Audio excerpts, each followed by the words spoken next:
Assalamualaikum warahmatullahi wabarakatuh. Selamat datang di channel Andi Guru Geografi. Klasifikasi desa berdasarkan potensi wilayahnya.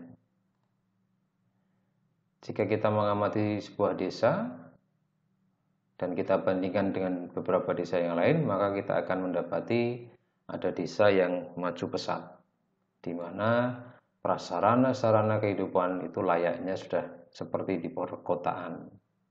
Tapi di satu sisi, kadang kita juga akan melihat ada desa yang begitu tertinggal dengan prasarana dan sarana kehidupan yang sederhana, bahkan tidak ada.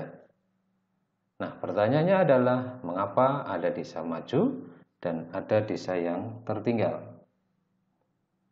Ya, tentu saja ini akan berkaitan dengan adanya perbedaan potensi wilayah yang dimiliki.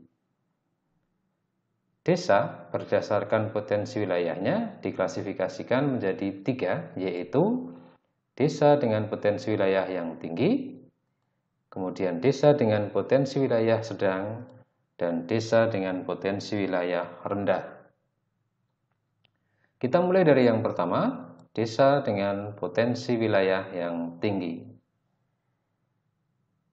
Desa dengan potensi wilayah yang tinggi ini biasanya terdapat di daerah dengan lahan pertanian yang begitu subur, sehingga dengan pengolahan yang baik maka potensi hasil pertaniannya akan sangat tinggi.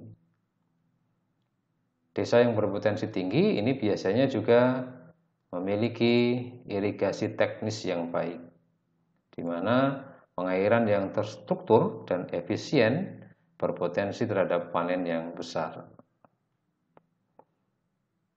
Desa dengan potensi tinggi ini biasanya terdapat di daerah dengan topografi yang datar. Pengembangan jalur transportasi menjadi mudah dibangun sehingga aksesibilitasnya menjadi tinggi, perhubungan dengan wilayah lain juga termasuk lancar.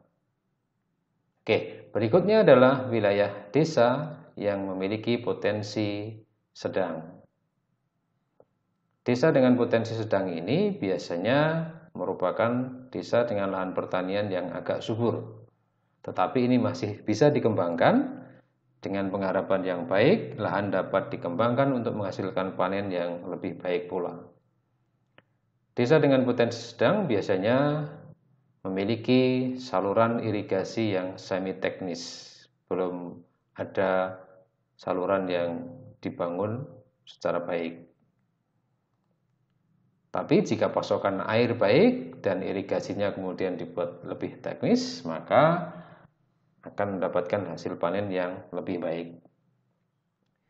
Desa dengan potensi sedang ini biasanya terdapat di daerah dengan kemiringan lereng yang besar,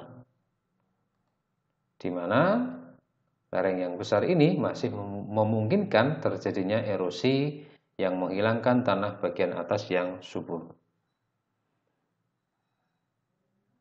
Berikutnya adalah desa dengan potensi yang rendah.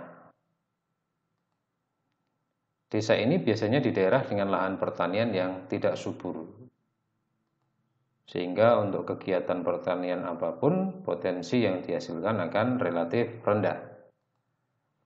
Desa dengan potensi yang rendah ini juga biasanya tidak memiliki saluran irigasi pertanian. Kegiatan pertanian murni mengandalkan dari air hujan. Nah, desa-desa dengan potensi rendah seperti ini biasanya ada di daerah perbukitan,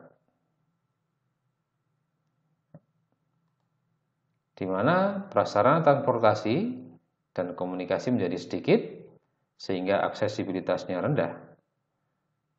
Dari rendahnya aksesibilitas ini menyebabkan pembangunan bisa menjadi terhambat. Oke, itu tadi adalah klasifikasi desa berdasarkan potensi wilayahnya. Terima kasih atas perhatiannya. Sekian, wassalamualaikum warahmatullahi wabarakatuh.